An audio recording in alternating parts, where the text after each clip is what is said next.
Kalau ada pemilihan jangan pernah membawa isu-isu agama, instrumen apapun yang itu memancing isu-isu yang Mas Adi, kemudian supaya jelas, yang ngutip siapa? Dulu Pak Ahok di Kepulauan Seribu, kemudian memancing reaksi. Tapi menurut saya reaksinya juga berlebihan. Tidak harus mengkafir-kafirkan orang lain, tidak harus misalnya mengharamkan untuk mensolanasi jenazahnya. Bagi saya cukup, kan dulu ada begitu. Jenazah pendukung Ahok kan dulu ada spanduk dan baliho, haram hukumnya mau dikuburkan. Dulu kan ada kampanye, artinya itu semacam intimidasi politik. Jadi nanti pendukung Ahok karena dulu dianggap menista agama, maka jenazahnya tidak akan disolatkan. Kan begitu ceritanya, biar ini kita clear semua.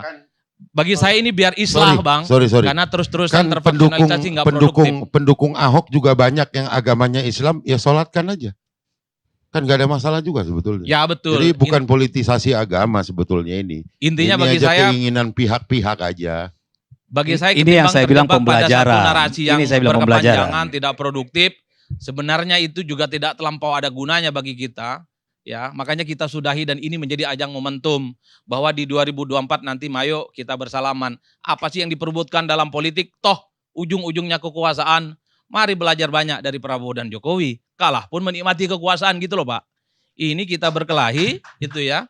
Nggak karu-karuan, nggak dapat apa-apa, capek. Kasihan yang berkelahi. Banyak angka perceraian gara-gara beda dukungan politik. Banyak kuburan yang digongkar gara-gara beda mazhab politik. Nah sementara yang kita bela mati-matian menikmati indahnya kekuasaan. Nah itu yang saya selalu ingin mengatakan. Politik itu soal ya untung dan rugi, kalah dan menang. Udah selesai, tidak perlu bicara yang lain.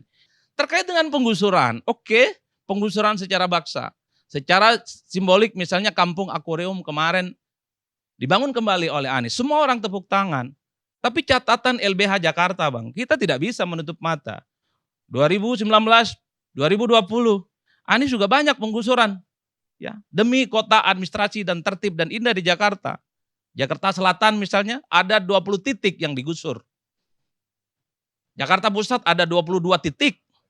Jakarta Timur ada 12, Jakarta Barat ada 10. Itu fix dan firm. Makanya ketika Anies 3 tahun masa jabatan politiknya dikritik oleh teman-teman LBH karena dianggap tidak memenuhi janji politiknya. Dan itu terrecord sampai sekarang dan tidak ada yang bisa membantah. Coba Ini, dijelaskan juga ini Bang Karni. Itu yang digusurnya itu kenapa? Itu variabel-variabel Ya kan? yang menurut saya kenapa Kalau Anies, digusurnya dikarenakan dia menempati lahan yang harusnya milik publik, kemudian ini jangan dipolitisasi bahwa ini penggusuran, gitu. Harus jelas juga tapaknya itu punya siapa, gitu. Apakah dia di sempadan sungai? Ataukah dia menempati tanah negara yang harusnya menjadi milik publik? menurut Abang sebagai orang dalam apa itu alasan digusur? Saya bukan orang dalam mana saya? Yang orang dalam sebelah tuh. Jadi Ya sama-sama udah, nggak tahu. Jadi nggak perlu Enggak, dijawab makanya. karena dia nggak tahu juga. Lanjut. Bukan masalah nggak berarti- tahu. Kalau kita ingin kemudian mencerdaskan masyarakat Jakarta dengan memberikan masukan pada hari ini, maka harus jelas kenapa dia direlokasi. Apakah karena itu tanah dia? Tidak mungkin kalau dia bersertifikat di situ kemudian direlokasi. Bang Maka Bestari nggak punya boleh datanya ada nggak? kebohongan. Kalau punya datanya bantah aja. Loh, Kalau nggak punya data Tidak ya. akan mungkin tanah siapapun Iya, termasuk rumah Pak Teddy digusur kalau itu Anda punya sertifikatnya. Konteksnya bukan itu. Ya, itu harus disampaikan Anda, dulu. ketika Seharusnya Anda menyampaikannya membantah, adalah bahwa tanah ini harus diambil oleh negara untuk dimanfaatkan untuk kepentingan publik karena ini tanah bukan milik mereka. Harus ada kata-kata seperti itu baru fair. Kalau tidak, ini hoax. Saya kira itu. Nah, coba silakan beliau sampaikan bahwa data yang Ini disampaikan moderatornya Anda, Bang Karni, jadi bukan Bung Teddy. Bukan, Bung enggak. Teddy nanti dengan Bung Geis lagi. Enggak juga dong. Lanjut lagi. Jangan sama Bung Urusannya Geis BSI lagi. saja. Kalau memang data-data yang disampaikan oleh aktivis lingkungan dan aktivis hukum ini dianggap hoax dan fitnah, mestinya ada bantahan sejak Bukan. awal Bang. Saya Dan tidak itu yang mengatakan sebenarnya dilihat- LBH hoax atau apa. Yang membawa hari ini ke forum ini adalah Anda. Oh iya, Saya ini tanyakan, apakah Ini lapak kutip datanya. tanahnya itu turut dijelaskan milik siapa? Karena tidak mungkin rumah kita digusur kalau kita kemudian surat dan administrasinya lengkap. Sampaikan itu secara benar supaya masyarakat mendapat pencerahan. Itu saja saya kira.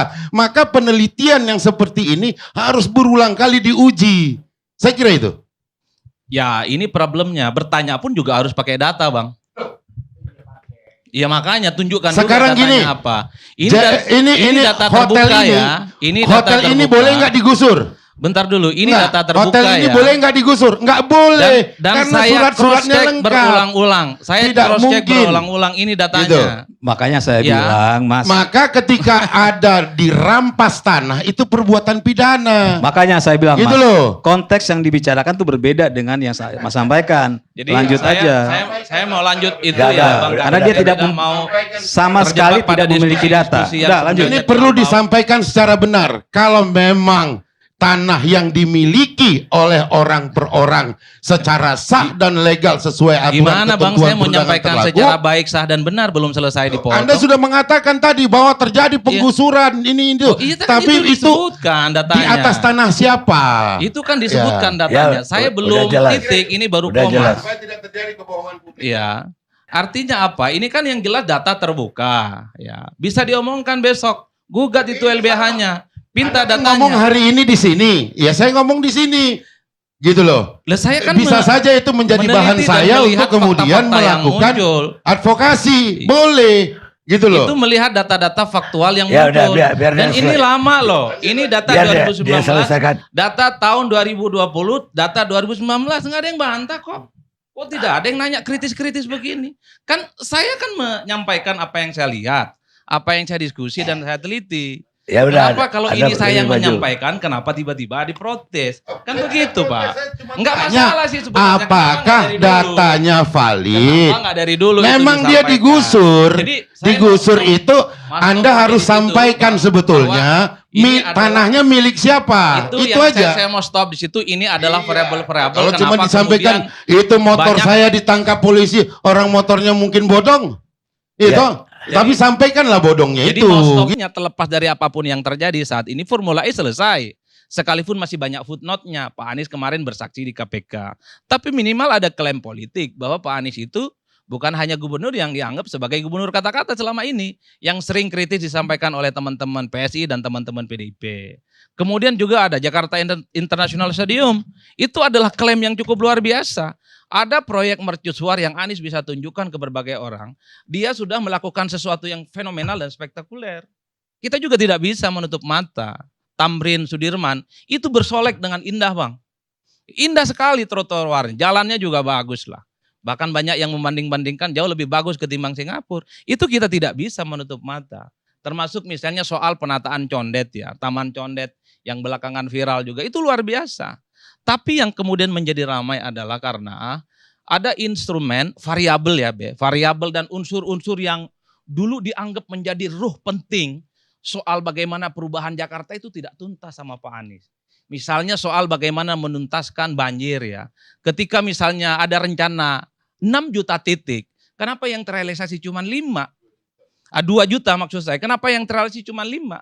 Berarti ada deadlock dengan teman-teman DPRD. Diprotes oleh PAN misalnya, diprotes oleh Demokrat biar tidak lanjut.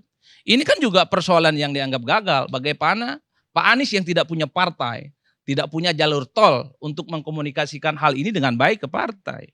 Ini yang saya sebut bahwa dalam berbagai kesempatan saya secara terbuka mengatakan kalau dihitung rata-rata ya Pak Anies ini ya tidak baik dan tidak buruk. Kalau dikasih angkanya Bang Karni, ya angkanya 7 lah. Ya, halo teman-teman, kembali lagi bersama saya di channel ini. Salam inspirasi, salam NKRI, harga mati. Ya, penyampaian dari Bung Adi Praitno, ada dari Pak Barus, ya. Bagaimana kita mendengarkan tadi penyampaian yang luar biasa, ya. Dan ini video yang sudah 2 tahun lalu, teman-teman, ya. Ya, tentu ini menjadi ulasan kembali bagi kita ya mengenai apa yang sudah dibahas pada cuplikan sebelumnya, yaitu masalah penggusuran ya hingga sampai ke JIS ya, yang dimana momen spektakulernya ya dan penilaian terhadap Anies Baswedan yang kala itu memang menjabat sebagai gubernur di Jakarta ya.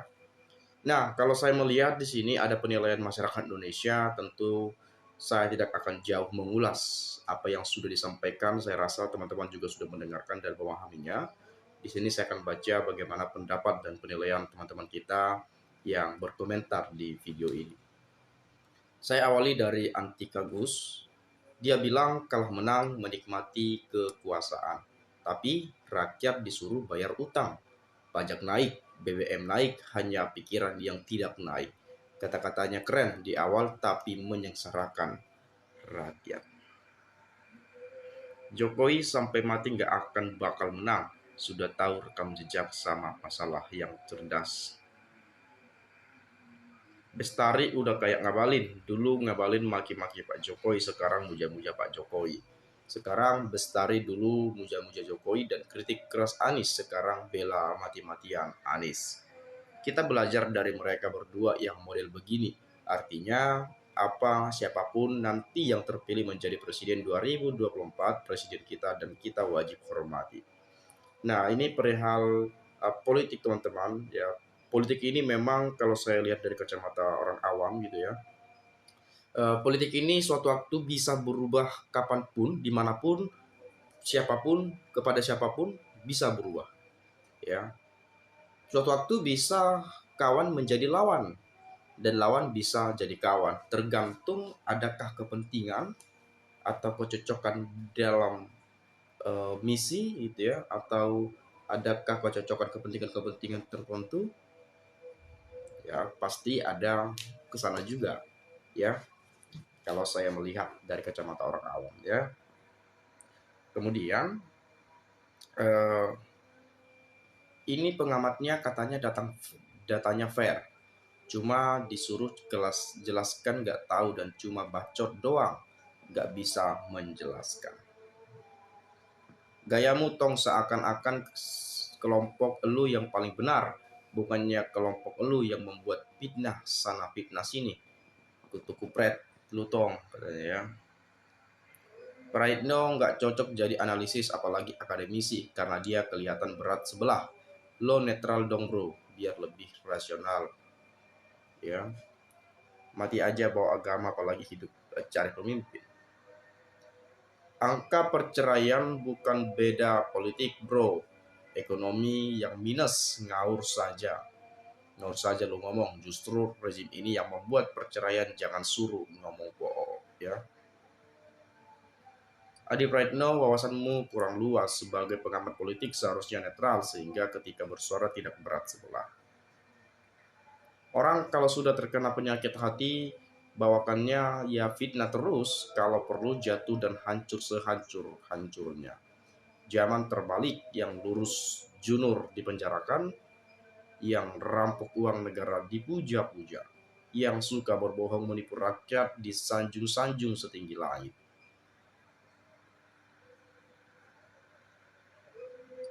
Adi Praitno dari dulu sampai sekarang bisanya cuma ngoceh cari panggung terus. Sepertinya tidak suka juga dengan Pak Anies. Pengamat yang tidak netral jelas banget. Pengamat yang begini tak usah diundang, tak ada hikmahnya, pengamat miring. Bestari Barus dan Geis Khalifa juga munafik, tak akan mengakui sementara ada faktanya, itulah kadrun-kadrun yang tak gentle. Saya heran pada yang satu ini, dinamakan pengamat politik tapi setiap komentarnya serang Anies terus, padahal Raja Ngibul tak pernah dikomentar juga panggil pengamat. Pendukung si Hok ini memang otaknya pada error. Bisanya cuma tebar fitnah, begitu diminta membuktikan tuduhannya, kok malah yang tanya disuruh membuktikan. Bajar peliharaan rezim rata-rata dulu. Yang tampilkan data itu dari Gramatics belum lengkap, jadi Anda belajar Spox YouTube ya. Bicara soal subjek predikat, objek di sana, keterangan Praitno dan lain sebagainya. Mungkin itu saja. Sekali lagi teman-teman, terima kasih saya ucapkan. Salam NKRI.